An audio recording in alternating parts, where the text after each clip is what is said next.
Jiena bħala Anabel Vassallo, irrid ngħix. Kien f'dan il-kliem illi Berry Portelli ddeskriva l-esperjenza jibsa li għaddej minnha bħalissa f'intervista ma' dan l-istazzjon wara li aktar kmieni din is-sena huwa ġie ċertifikat li għandu l-Ewing sarcoma, kanċer rari ħafna fl-għadam. L-istorja ta' Berry fl-aħħar ġimgħat laqtet lil bosta partikolarment fuq Facebook fejn mijiet qed iwasslu kummenti b'appoġġ lejn dan iż-żagħżugħ minn Bormla. Din l-istorja se tiġi rrappurtata fid-dettall it-tnejn fuq Net Television waqt il-programm .net. Din hija biss parti mill-intervista ma' Berry Portelli. Qed jaħsbu li ilu xi sena fuq il-kanser.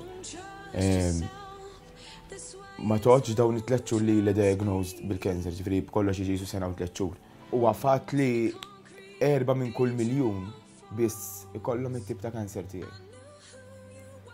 Wieħed minn kull miljun isalva minnu dal-kanser. Ġifieri diffiċli immens biex issalva minnu dal-kanser. Jiena l-marda fuq aċċettajtax u nunki tgħid li tipprova telimina minn moħħok tgħid li jiena m'iniex marit. Id-diskussjoni dwar l-istorja ta' Berry se tkompli wkoll fl-istudios ta' .net. Bil-programm jibda f'nofsinhar. Apparti din l-istorja, l-programm ta' tnejn se jiffoka wkoll fuq l-ewwel ġurnata tas-sena skolastika.